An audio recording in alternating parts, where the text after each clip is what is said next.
Hər gününüz xeyirlə başlasın və ilk növbədə sizi artıq ikinci gününü yaşadığımız yeni 2026-cı təqvim ili münasibətilə təbrik edirəm və ən xoş arzularımı ünvanlayıram sizə. Bugün yeni ildə ilk dəfə öz kanalımda çıxış etmək qərarına gəldim. Artıq başlıqdan görürsünüz ki, hansı məsələlərə toxunmaq istəyirəm. 26-cı il bizə nə vəd edir? Ümumiyyətlə 26-cı il üçün biz nələrə hazır olmalıyıq, nələri gözləməliyik? Bu barədə əsas istinad edəcəyim mənbələr beynəlxalq mənbələrdir. Yəni beynəlxalq araşdırmalar mərkəzləri, institutlar, universitetlərin nəzdində fəaliyyət göstərən beyin mərkəzləri, dünyanın taleyi ilə bağlı 2026-cı il üçün hansı proqnozlar mövcuddur? Təbii ki, bizim üçün ilk növbədə Azərbaycanda baş verənlər önəmlidir, əhəmiyyətlidir və bu bizim taleyimizdə mühüm rol oynayır. Ona görə bu məsələlərə də xüsusi diqqət yetirməliyik və yetirəcəyik də. Amma ilk növbədə gəlin baxaq görək 25-ci il nələrlə yadda qaldı? 25-ci il böyük münaqişələrin davamı ili oldu. 25-ci il Rusiya-Ukrayna müharibəsi dövrü oldu, ili oldu. Yəni müharibənin davam etdiyi il və bir qədər də gərginləşdiyi.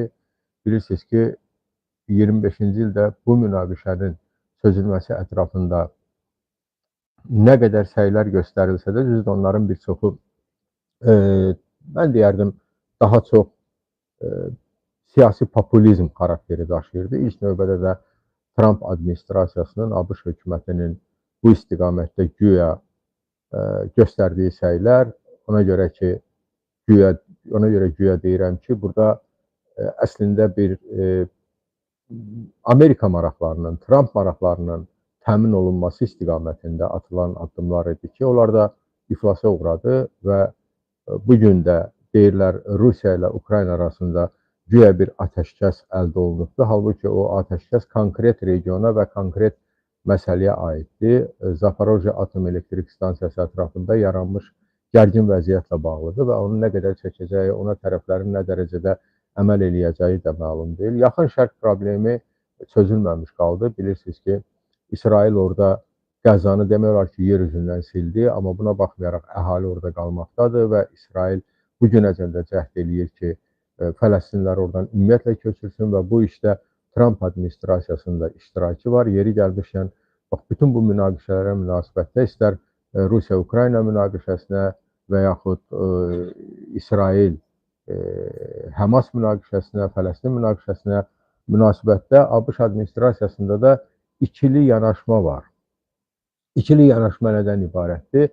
Amerika administrasiyası bu Trump administrasiyasıdır. Yəni Trump demokratik Amerika təmsilçisi deyil, o öz ailəsinin təmsilçisidir. Öz ailə maraqlarını həyata keçirən də onun biznes şəriki olan Steven Witkoffdur ki, bu adam ümumiyyətlə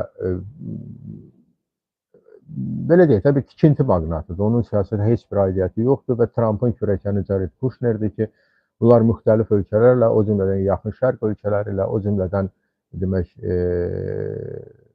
Rusiya ilə danışıqlarda ancaq iqtisadi maraqları önə çəkirlər və bu Amerika iqtisadi maraqlarından daha çox Trump iqtisadi maraqlarıdır. Trump ailəsinin, onun klanının iqtisadi maraqlarıdır. Bax, bu baxımdan da burada bir qanat mövcuddur. Digər tərəfdən isə ABŞ dövlət katibi Marco Rubio'nun demək rəhbərlik elədiyi qanatdır ki, onlar məhz Amerika maraqlarını, ölkənin strateji maraqlarını həyata keçirməyə çalışırlar və bu iki tərəf arasında da fikir ayrılıqları var. Niyə mən bu məsələdən başladım? Niyə bu məsələyə toxunuram? Ona görə ki, biz istədik, istəmədik, dünyada bütün münaqişələrin həllində böyük dövlətlər mühüm rol oynayırlar və bugün böyük dövlət dedikdə də, qlobal dövlət dedikdə biz 3 oyunçunu əsasən nəzərə alırıq. Bu, Amerika Birləşmiş Ştatlarıdır, Rusiyadır və Çindir. Amma dördüncü də var, bu Böyük Britaniyadır. Xatirinizdə əvvəlki çıxışlarımda da demişdim ki, indi yeni geosiyasi konstruksiyanın düzənləndiyi bir mərhələdir. Bu bir tarixi mərhələdir və burada sabit müttəfiqlər olmayacaqdır.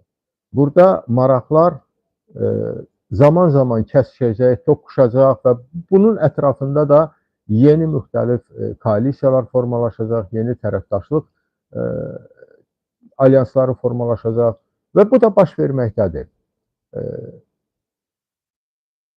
İndi bu münaqişələri dedik, bilirsiniz ki, deməli, Sakit Okean, Uzaq Şərq hövzəsində Çin, ABŞ qarşıdurması var, o da qalmaqdadır. Bugün ABŞ-la Avropa arasında ziddiyyətlər dərinləşməkdədir. Türkiyə ilə İsrail arasında az qala münaqişə vəziyyəti yaranmaqdadır. İsrail-İran münaqişəsi hələ də gündəmdədir. Bax, bütün bu mirasla dünya 2026-cı ilə qədəm qoydu.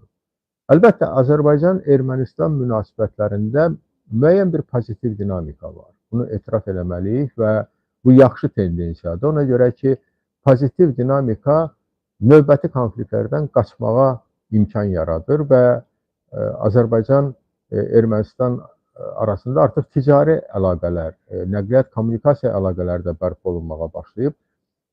Biz Ermənistanla münasibətimizdə bir ortaq mövqedə olmalıyıq, əziz həmvətənlərim, dəyərli soydaşlarım. Deməli, görün, bizdə nə baş verir? Bir tərəfdən, demək, Azərbaycan-Ermənistan münasibətlərində müsbət dinamika başlayır və insanlar sadəlövhcəsinə qayıdırlar Sovet dövründə olmuş formata ki, və bununla da münaqişə bitdi, bununla da hər şey öz yoluna düşdü, xeyr elə deyil. Bu özünü aldatmaqdır. Gəlin biz unutmayaq ki, Ermənistan adlı dövlətin mövcudluğu qonşulara nifrət üzərində qurulubdur. Və bu 5 ilin, 10 ilin, 20 ilin, 50 ilin hətta fenomeni deyil. Bu 200 ilin ideoloji platformasıdır. Ermənistan öz mövcudluğunu məhz qonşularına düşmənçiliyi üzərində və bu düşmənçilik əsasında da başqa güclərin, regionda marağı olan güclərin aləti olmaq üzərində qurubdur. Amma bu da əsas məsələ deyil. Dostlar, siyasətdə, münaqişələrdə çox mühüm rol oynayan amillərdən biri irslər uğrunda, tarixi irslər, mədəni irslər, miras uğrunda gedən mübarizədir. Məsələn, Rusiyada bugün Rus millətçiləri nə edir? Onlar bir SSR dağıldıqdan sonra bir Sargrad ifadəsi leksikona gətiriblər. Sayt yaradılıb, telekanal yaradılıb o barədə. Bunun arkasında Rusiya millətçi cərəyanları dayanır. Sargrad nədir? Sargrad Rusların öz aləmində İstanbula verdiyi addır, Konstantinopol. Niyə? Çünki Rusiya hesab edir ki, o Bizans mirasının sahibidir. Bizans mirasına sahib olmalıdır. Bizansda da pravoslav kilsə mövcud olubdur və s.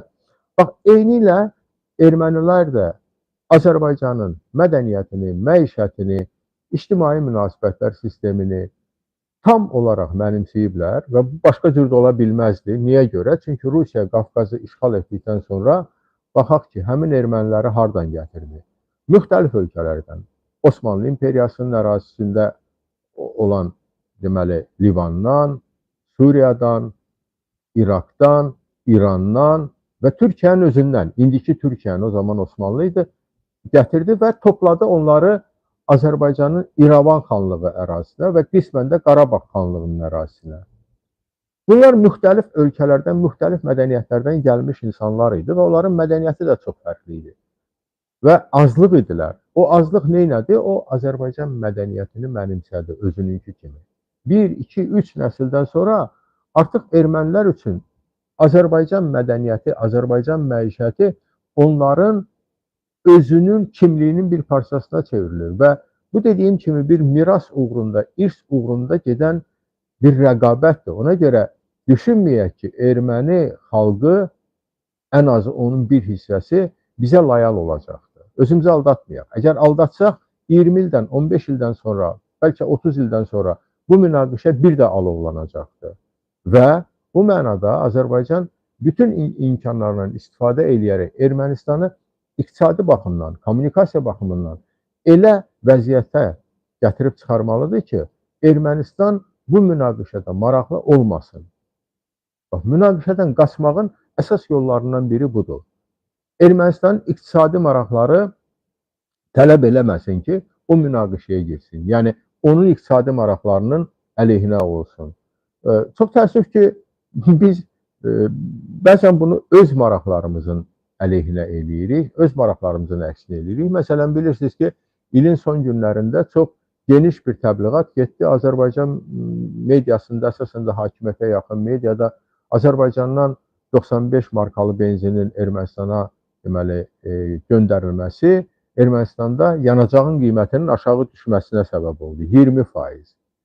Bu, həm də ölkədə iqtisadi deməli, istehsal sahələrinin ucuzlaşması deməkdir. Amma gətirdilər axırıncı gün, bir gün qalmış ilin sonuna Azərbaycanda yanacağın qiymətini qaldırdılar. Bu absurddur, bu ağlasığmaz bir şeydir. Bu barədə ayrıca danışacağam.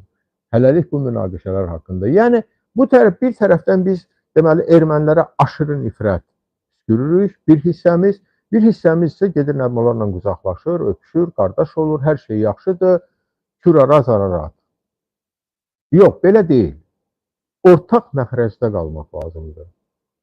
Biz hər zaman nəzərə almalıyıq ki, ermənilərin daxilində radikal millətçi, nifrət püskürən tendensiyalar mövcud olacaqdır.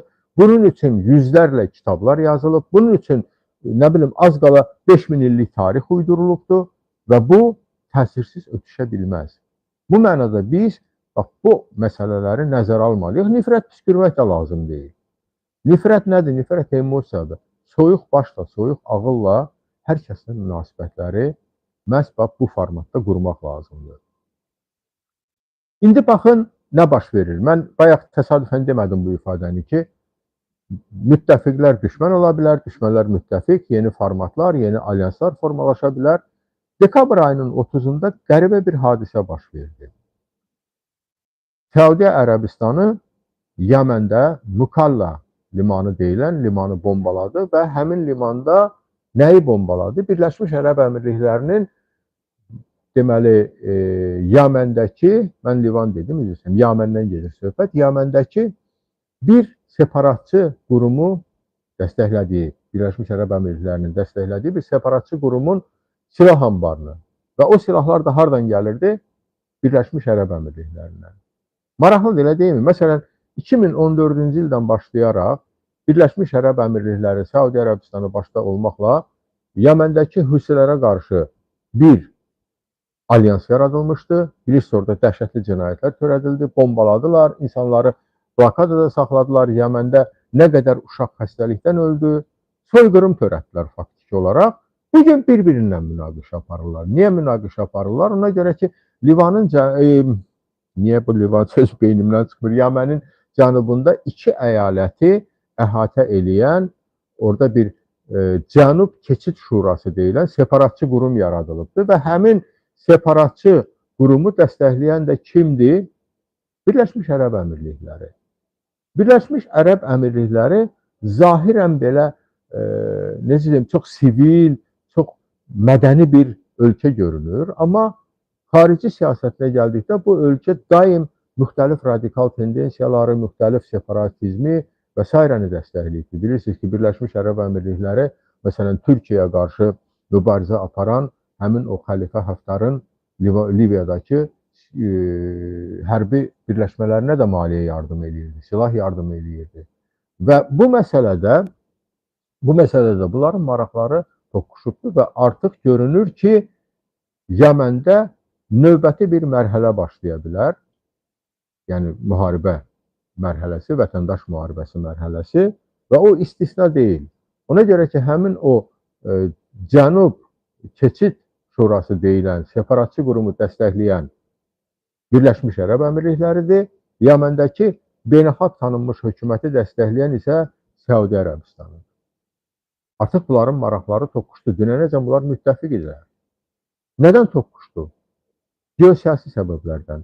Məsələ burasındadır ki, bugün geosiyasətə baxsaq, mən o xəritəni üz qabığında təsadüfən paylaşmamışam. 3 ölkədə baş verən hadisələrdə müxtəlif tərəflər qarşı-qarşıya durublar və bunların üçü də Yaxın Şərq və Şimali Afrika regionu ölkələridir. Deməli, birinci dedim Yəməndir, ikinci Somalidir, üçüncü Sudandır və Yəmən xaric bu qalan ölkələrin ikisində, indi bura üçüncünü də əlavə eləyək. Yəni Yəməni çıxdıq, bu Yaxın Şərq ölkəsidir, Şimali Afrika. Liviyada da maraqları tuş gələn, qarşı-qarşıya gələn iki ölkə var ki, onlar Azərbaycan üçün çox vacibdir. Bu Türkiyə və İsraildir. Türkiyə-İsrail maraqları Qəzzada da toqquşur. Niyə vacibdir bu bizim üçün? Ona görə ki, həm İsraillə, həm Türkiyə ilə Azərbaycanın yaxın münasibətləri var. Təbii ki, mənim üçün İsrail ümumiyyətlə Türkiyə alternativ deyil. Azərbaycanın xarici siyasətində heç bir ölkə Türkiyə alternativ deyil, ola bilməz, olmamalıdır. Amma Azərbaycan hakimiyyətinin xüsusi İsrail sevgisi var. Bilirsiniz ki, İsraillərin də onlara sevgisi var. Tüm dünyada İsrail lobbisi indi biraz başları özlərinə qarışıb, özlərinin problemləri yaranıb, özlərinə daha çox diqqət ayırırlar. Azərbaycan hakimiyyətini dəstəkləməkdədir və hər cür demək lobbiçi yardımları göstərirlər və məhz İlham Əliyev də buna əsaslanır, buna söykənir. Deyəndə ki, bizə beynəlxalq dəstək var, nə bilim Trump bizi Ağ Evdə qəbul elədi və s. Mən İlham Əliyevin yeni il çıxışına da diqqət çəkəcəm və mövcud münaqişə məsələlərindən danışdım. Ukraynada sülh gözlənilmir. Rusiya bugün sülh lazım deyil. Ukraynaya lazımdırmı? Bəli, Ukraynanın resursları tükənməkdədir. Ukraynanın əhalisinin sayı azalır, miqrasiya artır. Ukraynanın iqtisadiyyatı zəifdir. Ukrayna həm silah baxımından, həm maliyyə baxımından xarici ölkələrdən asılıdır. Silah baxımından Ukraynanın əsas tərəfdaşı ola bilən Amerika Birləşmiş Ştatları ciddi bir şəkildə Ukraynaya təzyiq eləyir, çalışır ki, Ukrayna təslimçi sülh şərtlərini qəbul eləsin. Trumpa belə lazımdır. Trump göstərməlidir ki, o sülhpərvərdir və o öz maraqlarını dediyim kimi təmin etməyə çalışır və başa düşür ki, Ukraynadan alacağı elə bir şey yoxdur. Ukraynanın bütün resurslarını onsuz da qərb transmilli şirkətləri çoxdan ələ keçiriblər. İndi Rusiyadan qoparmaq lazımdır. Bax, bu şəraitdə biz düşünməliyik ki, nə baş verəcəkdir dünyada? Və burada da pis proqnozlar gəlir. Proqnozlar bundan ibarətdir ki, dünyanın 20 ölkəsində aclıq və yoxsulluq gözlənilir. Yəni, yoxsulluq onsuz da mövcuddur dünyada. Özü kifayət qədər yüksək faizdədir. Və iqtisadi artımda zəif proqnozlaşdırılır. Və bu demək deyil ki, proqnozlar mütləq həyata keçir. Məsələn, deyək ki, aparıcı iqtisadi ölkələri götürsək, iqtisadi gücləri götürsək, Amerika Birləşmiş Ştatlarında bu hardasa 2% civarındadır artım, Avropada 1,5% civarında, Çində 4% göstərilir. Amma yenə deyirəm ki, bu proqnozlar o qədər də demək olar ki,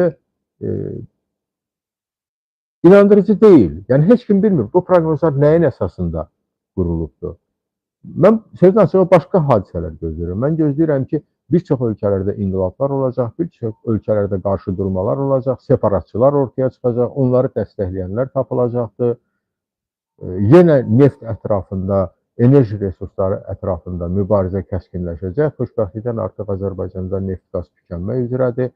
Azərbaycan artıq bir müddətdən sonra öz tələbatını ödəmək reallığı ilə üz-üzə qalacaqdır. Ona görə xoşbəxtlikdən deyirəm ki, o məşhur bir kitab var, bir Britaniyalı müəllifin Neft lənəti. Azərbaycan məhz o neft lənətini yaşamalı oldu. Amma bu zəmində də və hətta neft amili olmasa belə dünyada münaqişələr artıq geosiyasi mövqelər uğrunda davam edəcəkdir.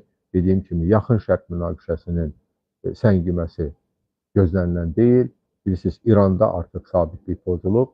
Niyə pozulubdur? Ona görə ki, İranda da bir çox müsəlman ölkələrində olduğu kimi, Rusiyada olduğu kimi, bax, çox təəssüf ki, bugün Amerika Birləşmiş Ştatları belə bu ölkələrə oxşamağa başlayır öz rəhbərliyinin sayəsində.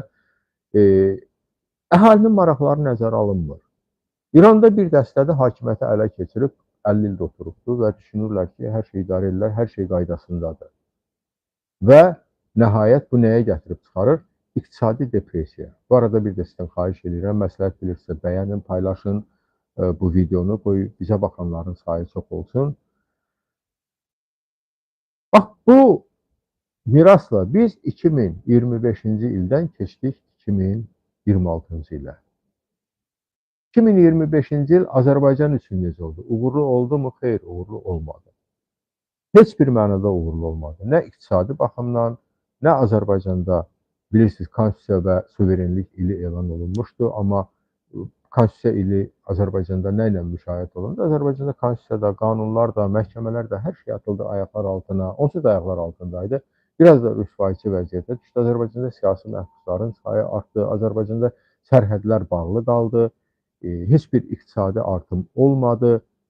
Olmadı dedikdə mən rəsmi rəqəmlərə istinad edirəm. Azərbaycanın 2025-ci il büdcəsi ilə 2026-cı il büdcəsi arasında artım cəmi 300 milyondur. 300 milyon manat. 300 milyon manat heç 1% də deyil. Yəni sual olunur ki, ölkədə bu qədər qiymət artımının qarşısında insanların yoxsulluğa yuvarlandığı bir zamanda bax bu 300 milyon nəyi həll eləyəcəkdir? Heç nəyi həll eləməyəcəkdir. Üstəlik də o 300 milyonun əvəzində 315 milyon daxili təhlükəsizlik məsələlərinə ayrılıbdır. Baxıram, indi məqalələr yazdırıla bilirsiniz. Bu məsələni mən çox şərh eləmişəm. Daxili qoşunların İlham Əliyevə tabe olunmasını birbaşa. Bunu mən çox şərh eləmişəm. BBC üçün şərh eləmişəm, Azadlıq Radiosu üçün şərh eləmişəm, Meydan TV üçün şərh eləmişəm. Baxıram, ad çəkmədən yazırlar ki, xaricdə oturan ekspertlər filanlar. Mən sual verirəm ki, əgər doğrudan da İlham Əliyevə bax, ölkədə zorakılığa hazırlaşmaq lazım deyilsə, daxili qoşunların əvvəlki statusda qalmasına nədir mane olan? Qalsın da, orada nə problem var ki? Yəni, Daxili İşlər Nazirliyi İlham Əliyevə tabi deyil. Tabidir əlbəttə. Daxili qoşunlar da əvvəl də tabi olur. Həm prezidentə, həm də Daxili İşlər Nazirinə. İndi isə yalnız İlham Əliyevə.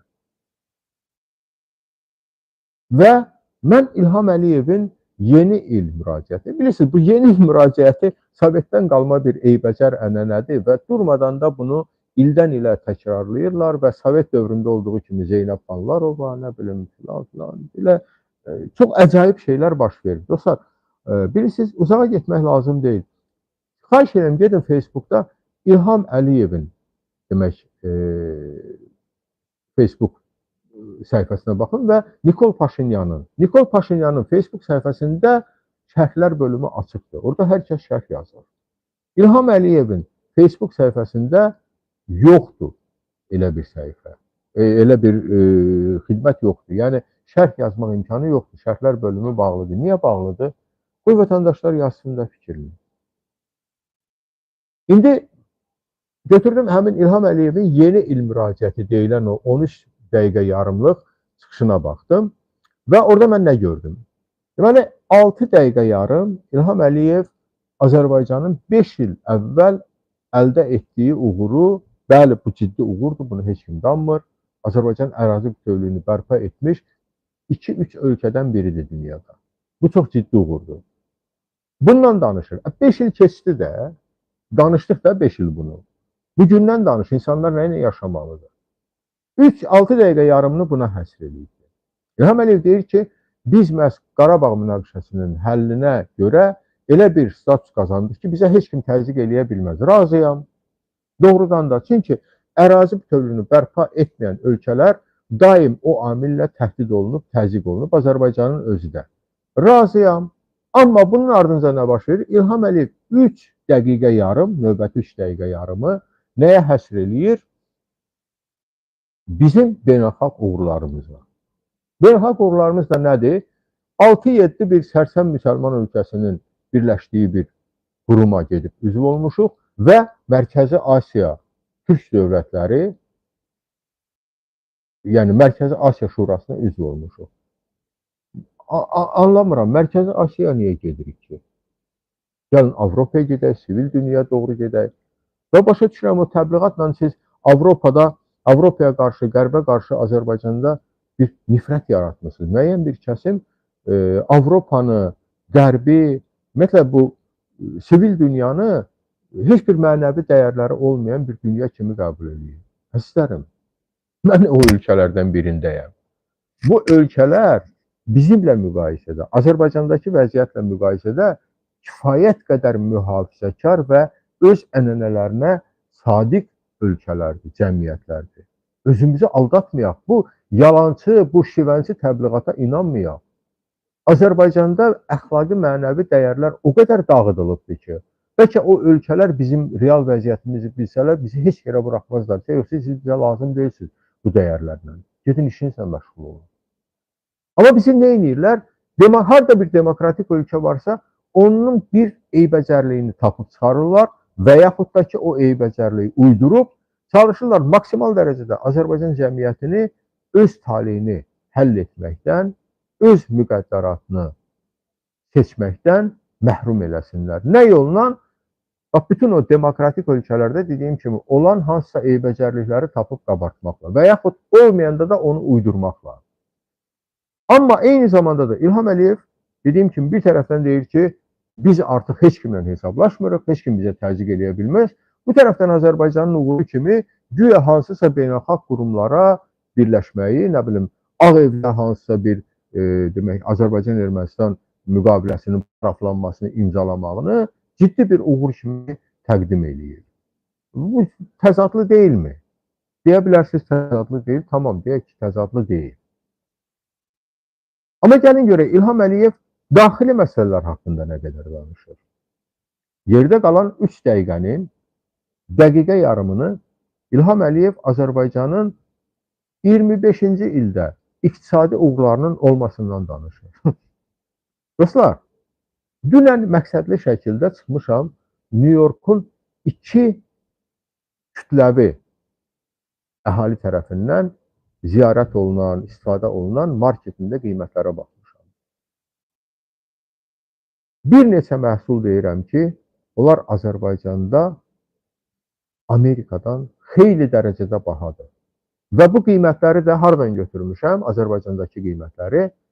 Demək, hakimiyyətə yaxın, daha doğrusu hakimiyyətin əlaltısı olan, özünü müstəqil adlandıran mediadan. Deyir ki, Azərbaycanda Hind toyuğu ətinin, yəni hinduşka dediyimiz Hind toyuğu ətinin qiyməti 18-22 manatdır. Yəni 10-13 dollar arası kiloqramı. Amerika Birləşmiş Ştatlarında 12 dollardan yuxarı Hind toyuğu əti yoxdur. Amma bu ən bahalı ətdir. Hind toyuğu var ki, onun qiyməti kiloqramı 3,6 dollaradır. Buyur, get al, onu seç al, bunu seç al. Yağ, tərəyağı Azərbaycanda yenə həmin mənbəyə istinadən deyirəm ki, 22-30 manat arasıdır. Yəni 15-17 dollar yarım. Amerikada bu qiymətə yağ yoxdur. 12 dollara da yoxdur kiloqramı. New York'da, New York ABŞ-ın və dünyanın ən bahalı şəhərlərindən biridir. Mən həqiqətən bunu görəndə dəhşətə gəlirəm ki, Azərbaycan insanı necə yaşayır? Azərbaycan insanı sürünür və burada da gəlir yeni il ərəfəsində qiymətləri artırırlar. Nə edirlər? Sabit tarif adlı bir şey uydurublar. Demək, əhalidən pul çıxarmaq üçün hər iyrəncliklərə əl atırlar, hər fırıldaqlara əl atırlar. Tək ki, pul çıxarılsın. Bəli, burada bir nəfər yazır ki, yağ da yağ olsa. Bəli, Azərbaycanda xalqa yedizdirilən yağın mütləq əksəriyyəti tərkibi palma yağıdır. Hansı ki, bu insan orqanizmi üçün zərərlidir. Palma yağı birbaşa kanserogendir. Yəni, xərçəng doğuran maddədir. Amma kimdir bunun qarşısını alan? Heç kim bunun qarşısını almır. Və insanların başını nə ilə qatırlar? Bir müddət Ramiz Mehdiyev şousundan və s. İlham Əliyev deyir ki, 80 milyard dollar vəsaitimiz var. Deməli, neft fondunda 80 milyard dollar pulumuz var. Nə bilim, xarici borcumuz ümum daxili məhsulun neçə faizini təşkil edir. Bu çox aşağı göstəricidir. Dünyada elə ölkələr var ki, orada 100%dir və s. Tamamilə doğrudur. Amma hanı o vəsaitlər? Hanı? Niyə o vəsaitlər ölkənin iqtisadi inkişafına sərf olunmur?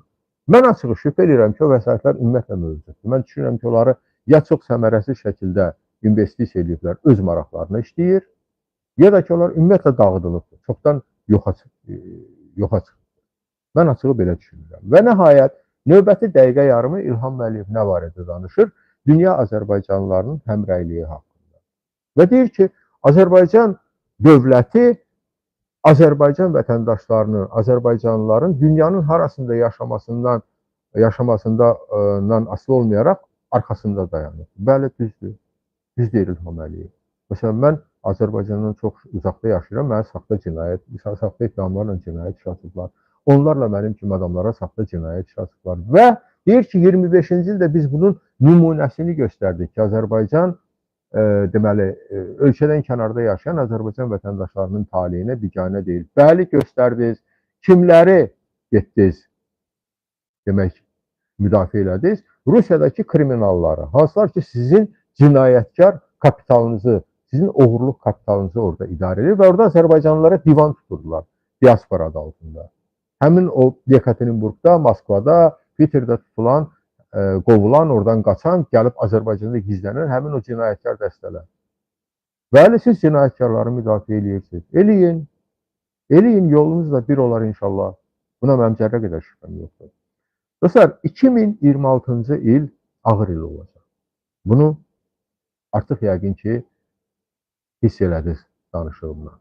Yəni, danışığım deyəndə mən öz proqnozlarımı vermirəm. Müxtəlif beynəlxalq mənbələrin verdiyi proqnozlara istinad edirəm. Azərbaycanda bu çətin il olacaqdır.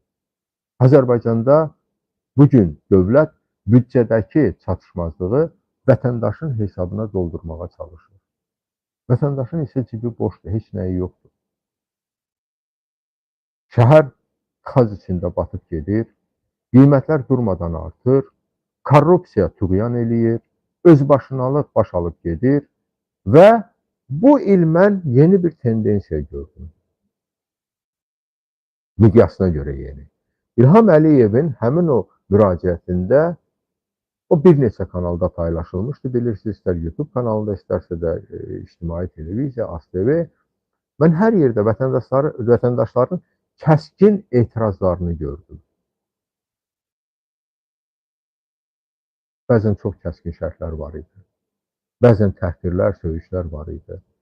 Əlbəttə, düşünürəm ki, indi polis işə düşəcək, DTX işə düşəcək, həmin adamları tapacaqlar, onları gətirəcəklər, alçaldacaqlar, nə bilim, pulunu alacaqlar, şərləyəcəklər, cərmələyəcəklər, nəsə eləyəcəklər. Hamıya eləməsələr də bir 5-10 nəfəri seçib eləyəcəklər. Amma sual olunur ki, bu sizi xilas eləyəcəkmi? Ay mütləq hakimlər, ay özünü toxunulmaz sayanlar. Bu ölkədəki vəziyyəti dəyişəcəkmi? Heç nəyi dəyişməyəcəkdir. Nə qədər ki, insanlar dövlətin təzyiqi altındadır, nə qədər ki, insanlar dövlət adına talanmaqdadır, nə qədər ki, insanların haqqı yeyilməkdədir, haqqı tapdanmaqdadır, onlar səsini qaldıracaqdır. Mütləq səsini qaldıracaqdır. Xeyri yoxdur, özünüzü yormayın. Bilirsiniz nəticədə nə alacaqsınız? Bir gün səhər ayılıb eşidəcəksiniz ki, İlham Əliyev yoxdur, gedib də harasa. Və bu xalqla üz-üzə qalan, bax, bu yaramazlıqları törədən polislər, DTX əməkdaşları, prokurorluq əməkdaşları, hakimlər olacaqdır. Bu sözümü yadınızda saxlayın. Və o gün çox uzaq deyil. Əl çəkin bu xalqdan. Azərbaycan xalqı böyük xalqdır. Azərbaycan xalqı tarixdə bir neçə böyük dövlət qurmuş xalqdır. İndi nədir, bir balaca respublikada özünə dövlət qura bilmir? Yox, qura bilmir. Niyə qura bilmir? Ona görə ki, siz yaramazlar buna imkan vermirsiniz. Ona görə ki, siz öz şəxsi maraqlarınız naminə bu xalqın milli maraqlarını güdaza verirsiniz.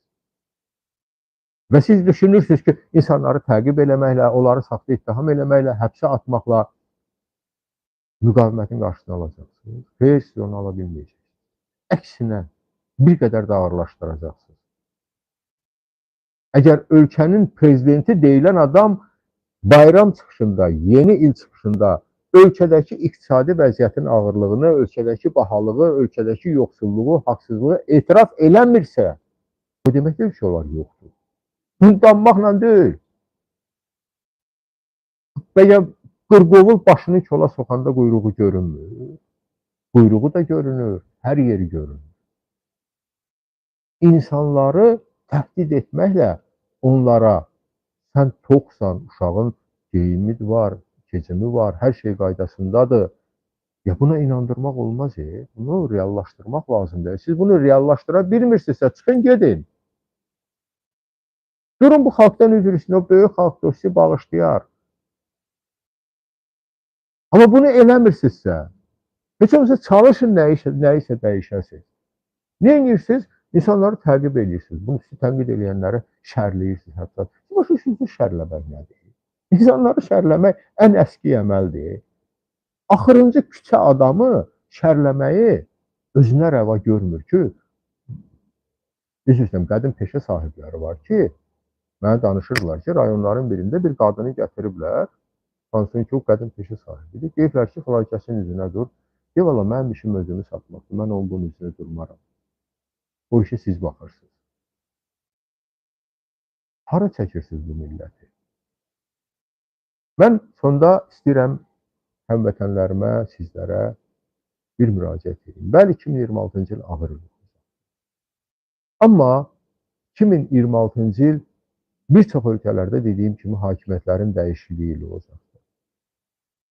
Və bu məsələdə hansı xalq iradəsini ortaya qoyacaqsa o qazanacaq. Hansı xalq özündə cəsarət, qətiyyət, iradə tapıb öz müqəddəratını həll eləməyəcəksə, onun yerinə, onun taleyini başqaları həll eləyəcək və bax, bütün bu faciələr də davam edəcək. Amma mən bir daha deyirəm, öz xalqıma inanıram. Bilirsiniz, deyirlər Azərbaycanlılar baş aşağı xalqdır. Xeyr, elə deyil. Azərbaycanlılar 30 il dözdü və sonra özünü güllənin qabağına verdi, getdi, torpaqlarını azad elədi. İlham Əliyev eləmədi, Azərbaycan xalqı elədi bunu. İlham Əliyevin rəhbərliyi ilə eləmədi, sağ olsun Türkiyənin generallarının rəhbərliyi ilə elədi. Və ona görə də biz bir şeyi başa düşməliyik. Taleyimizə, ölkəmizə, özümüzə sahib çıxmalıyıq. Bunu etməsək, heç nə bizə kömək eləməyəcək. Mən hamınıza 26-cı ildə uğur arzulayıram. Hər birimizin uğuru xalqımızın uğurudur. Xalqımızın uğuru hər birimizin uğurudur. Mən inanıram ki, biz uğur qazanacağıq. Biz yaxşı yaşamağa layiqik. Biz yaxşı yaşaya bilərik. Biz işləməyi bacarırıq, çalışmağı bacarırıq, pul qazanmağı bacarırıq, iş qurmağı bacarırıq. Qalır ki, bu yolda qarşımızda olan maneələri süpürüb ataq. Hamımıza uğurlar. Bir daha yeni iliniz mübarək olsun.